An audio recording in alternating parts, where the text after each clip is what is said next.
Larry would want to be remembered as a person who made a difference in the lives of others. Larry most likely would want to be remembered for selfless service. A loving father and grandfather and husband. His passion for justice, his love of baseball, and his joy for beer. He was somebody who did incredible things on many levels during his life. I think Larry would want to be remembered by his deeds. Larry was like Charlie from Charlie's Angel, behind the scenes. And as an advocate, really, for those who could not advocate for themselves. And I also think he would hate that question because he was humble and selfless and really did not like to be in the spotlight. You know, I think Larry would like to be remembered as the founder of the Justice Project.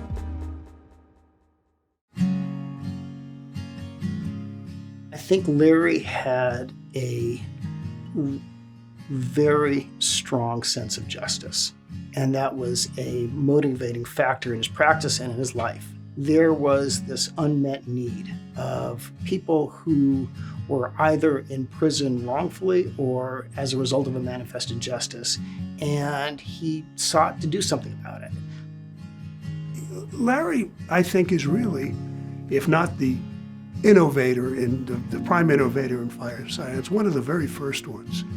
And they began running experiments. They would construct little rooms and torch them with a blowtorch, and then look at the room afterwards and see how it matched up to evidence. And by the time the case was finished, the testimony was scientific. It wasn't simply a fireman coming in and saying, "My opinion, this was arson." And what we found was that many cases in which somebody had said it must be arson, the science showed it couldn't have been arson. That wasn't happening before Larry was inquisitive enough to start asking those questions. We were at a prison visit, and it was myself and a colleague, and we walked into the visit, and then Larry came in after, and when our client saw Larry enter the room, he just lit up. You know, Larry's here! And it was just, again, that's the impact that Larry had on everybody.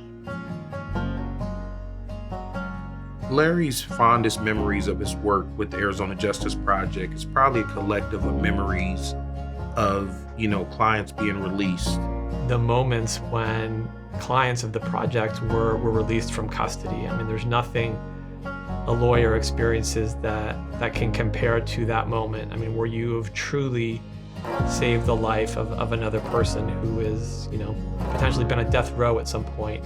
When I finally got out, he could really see the fruits of his labor, and he smiled and gave me a hug.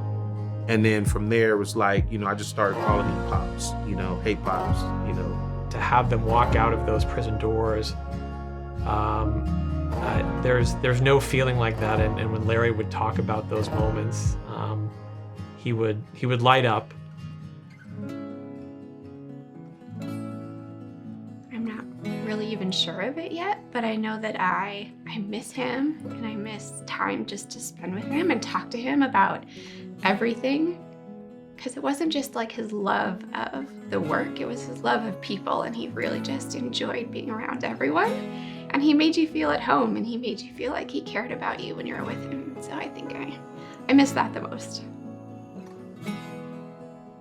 It was not important for him that he received personal praise for something, and so I think the legacy of the work that he did, the relationships he had with other people, and of course the creation and miraculous growth of the Justice Project, I think, are a tremendous legacy for him.